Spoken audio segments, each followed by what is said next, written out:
we got a lot to get into, my boy, with these playoff games that just finished. The Rams come up short to the Seattle Seahawks. The Broncos come up short to the New England Patriots. And in Super Bowl 60, it will be the Seahawks and the Patriots duking it out in San Francisco. This is a repeat of, I can't remember which Super Bowl they were talking about it, but they did mention it during the broadcast. I just can't really remember which one it was. But I know these two teams met each other in the Super Bowl before previously. But I want to say, yeah, that was a Super Bowl where instead of running it with Marshawn, they wanted Russell Wilson to throw the rock, and they intercepted it in the end zone like some mongers, and that was that. Oh Lord, yeah. So it was, man. Those games, again, I can't say it enough. Football is my favorite time of the year. Getting to watch football, the last final games before we wrap up the season, is always must-see TV, in my opinion. Both games were phenomenal. Just for the record, Joe Stradamus did hit on both teams for both games. You know, we both called the Patriots to win against the Broncos, so that happened. That hurt my heart. That hurt my heart. We split the Seahawks and the Rams game, so I went with the Rams thinking that they were going to win, and Joe stuck with the Seahawks, which, again, nail-biting game, came down to the wire. Matthew Stafford was trying to do Matthew Stafford stuff at the end of the game to try to make it a turnaround to where the Rams would go to the Super Bowl, but they ran out of time. It happens, man. So just like we said, the Broncos and the Patriots played each other. That was a badass game. It was more of a defensive game. It wasn't as high scoring as the Seattle Rams game. It was just basically a defensive game, a defensive battle between two great teams. I did not think that it was going to be as close as it was, bro. And that game surprised the hell out of me. Now, mind you, in the middle of the game, they started the game with like sun and no precipitation or anything coming down.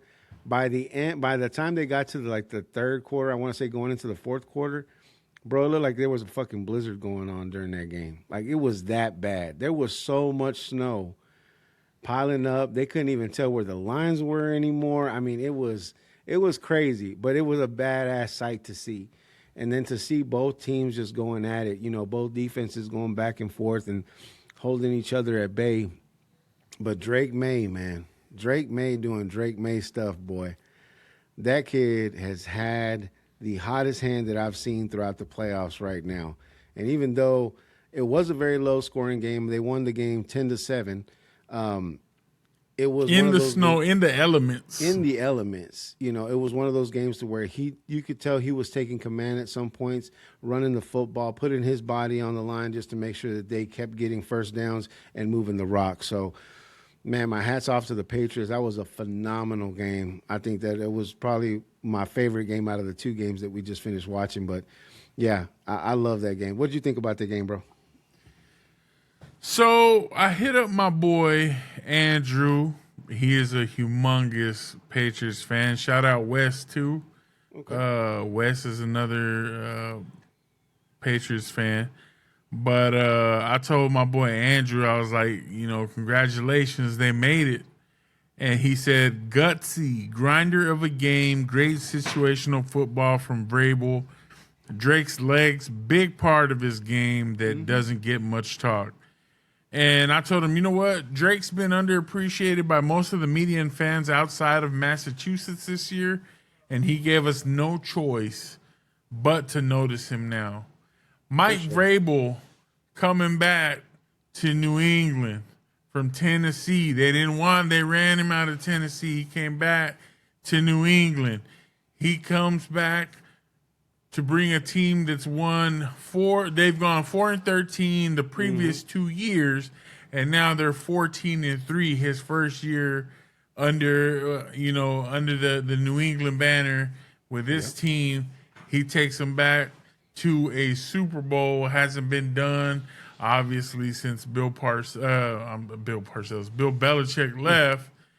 And you're looking at a team that I mean, this team could be set up for years to come. This could be another opportunity to start a dynasty again. Mike Vrabel has shown that he can coach his ass off, dog. And his players will buy in. He took a Tennessee team that I never thought anything great about Tennessee, and he made Tennessee relevant. He did some good things. He made them competitive every year, and now you've got him back in New England. He's got this team firing on all cylinders. He's got this team ready to run through a wall, and he's got this team on the verge of winning another Super Bowl. This is their 12th Super Bowl, my boy. He's won some with New England. He's going to be able to coach. Yeah. He's going to be able to coach in a Super Bowl. And I think Drake May, phenomenal. His name was thrown into the mix for MVP this year, and he's showing everybody why. He didn't have the most fantastic statistical game of his career, but you don't need that. You need a guy like you said that's going to grind, that's going to get the dirty yards, that's going to use his legs to get those first downs, keep the chains moving, keep the clock moving, and keep his team with that time of possession. I mean, that's what you want. You want a guy that's going to, when it's all on the line, he's going to sacrifice and give you everything he's got. And damn it if Drake May didn't give that to you. Denver Broncos, no shade, all love. You guys went out there. Jarrett Stidham came out hot, threw a bomb on third down, lit him up for the tutty, and I was like, oh, shit. Yeah. And then after that, I was like, oh, yeah, that's Jarrett Stidham. Like, duh. That was. I mean, he didn't play poorly, but he did not. I mean, you're asking the guy that hasn't been consistently a starter at all to go in there and lead a team on the biggest stage of the postseason up to this point, and that is the AFC Championship game. And I mean, he did what he could. Shout out to Denver's defense. They kept it tight. They kept it competitive. But ultimately, the quarterback position is probably it's definitely the hardest position to replace, to come back from when you lose your starter. And Denver lost Bo Nix last week, and now it's like, okay, you kind of saw maybe it would have been a different story if Bo was playing, but he's not, unfortunately. Sean Payton getting the most out of this team. Jim Leonard's defense looking phenomenal. But it just wasn't enough. They didn't have the offensive firepower to put up more points, and it cost them today. There was a couple of plays during that game where Stidham actually made some mistakes, overthrows, I would say, on some of the wideouts that he had. I mean, it was like they say, it's a game of inches, and if you can make those inches work for you in your favor, and if you can make plays happen in those story of my life, baby, I've been making inches work all my life. It's one of those things to where it can make or break a game, and unfortunately for the Broncos, I mean, they only lost by 3. At the end of the game, the score was 10-7. So that tells you how close this game was the entirety of the game. Both defenses played lights out. They played phenomenal on both sides. So congratulations to the Patriots. You move on to the Super Bowl. So congratulations to you guys, and to the Broncos, man. Hold your head up high, because you made it all that way. And even though you didn't have your starting quarterback, you made the damn game competitive. It wasn't lopsided. It wasn't one-sided. Right. It was competitive the entire time. So, yeah, man, hats off to both teams. You talk about the overthrows and stuff by Stidham, and, ultimately what that comes down to is, again, you don't have the reps. Exactly. You don't have that timing because you haven't been week in and week out working with this group. So that comes back to bite you in the ass. It does. Come playoff times, right? For sure. When your timing has to be succinct, on point, everything has to be lined up, and it's just like, even if you're just a little bit off, that's stuff that you get 17 weeks worth to try to, refine that, get that sharp, and then you put somebody else back there and it's like, oh man, Bo would have thrown it here, or the practice squad receiver runs it like this. The starter runs it a little bit faster, a little bit sharper, a little bit cleaner, and you make those misses. So it just kind of is what it is. Yep. And then we move on to the final game that we watched before we got on here, which was the Seattle Seahawks against the Los Angeles Rams. And man, another phenomenal game, offensive game. Let me add that, because both offenses were going completely off. Final score for that game was Seattle winning the game 31-27. And it came down to the wire. Matthew Stafford was trying to drive it at the end of the game with, I think 25 seconds left to try to make some sort of miracle happen to where they would go over and throw another touchdown and win that game. And they just ran out of time, man. I thought that was bad. I thought that was bad clock management. Yeah. Because they were on a scoring drive and they went for it on fourth when they're down 4, and I'm like, fam, why don't you just kick the field goal, get the points, and then see if your defense can make some kind of a stop? Because ultimately that's what it came down to anyway, right? They turned it over on downs, and now the Rams are trying to, or the Seahawks are just trying to wind down the clock, and they had to end up punting it back and only gave them, like you said, a handful of seconds to kind of make the comeback. I thought that was also bad clock management on their part as well, because, again, I agree with you. They should have kicked the field goal when they had the chance to be able to at least get 3 more points. And then you make it 31-30? Yeah, and then see what your defense is going to do. If they make a stop there, you get the ball back. Now you still have time to be able to throw some sort of Hail Mary to get it within field goal range and then win the game. Yep. Bro, you could have won the game like that. But there again, it was a very, very, very good game from start to finish. It was like a heavyweight bout, basically them just standing in the ring and one punching the other one punching the other one to see who was going to go down first. And it was just phenomenal football play from both sides of the field.